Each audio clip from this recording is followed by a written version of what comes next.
వృశ్చిక రాశి.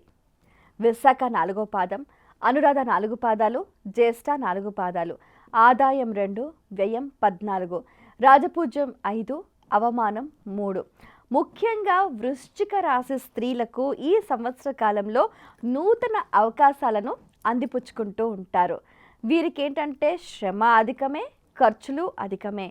కాబట్టి ఆరోగ్యం పట్ల శ్రద్ధ చాలా అవసరం. అలాగే వ్యాపార పరంగా కూడా కాస్త ఒడిదుడుకులు ఎదురయ్యే సూచనలు కూడా కనిపిస్తూ ఉన్నాయి. ఎక్కడా కూడా ధైర్యం కోల్పోకుండా మానసిక దృఢత్వంతో ముందడుగు వేస్తూ ఉండాలి. వ్యసనాల బారిన పడకుండా తగు జాగ్రత్తలు తీసుకోవాలి.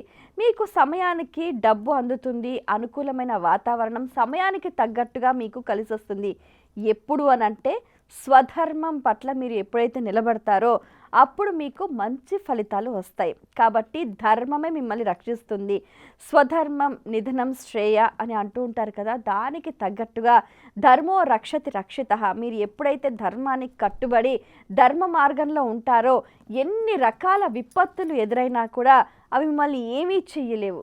కాకపోతే ఎప్పుడైతే ధర్మానికి వ్యతిరేకంగా మీరు ముందుకు వెళ్తూ ఉంటారో ఆపదలు విపత్తులు అన్నీ కూడా మిమ్మల్ని చుట్టుముట్టేస్తూ ఉంటాయి. కాబట్టి జాగ్రత్త సుమ.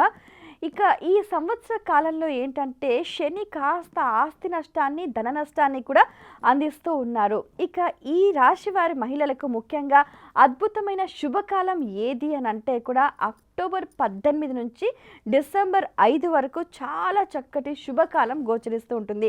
ముఖ్యమైన పనులు ఏవైనా చెయ్యాలని అనుకునేవారు ఈ కాలాన్ని సద్వినియోగం చేసుకోవాలి. అలాగే కేతువు చక్కటి ఫలితాలని అందించగా, సుఖాన్ని సౌఖ్యాన్ని అందించగా, రాహు కాస్త దుఃఖాన్ని అందించే సూచనలు కనబడుతూ ఉన్నాయి. కాబట్టి ఏది ఏమైనప్పటికీ కూడా దుర్గాదేవి ఆరాధన, నవగ్రహ ధ్యాన శ్లోకాలు చదువుతూ ముఖ్యంగా గణపతిని ప్రార్థన చేస్తే అన్ని సమస్యల నుంచి బయటపడతారు.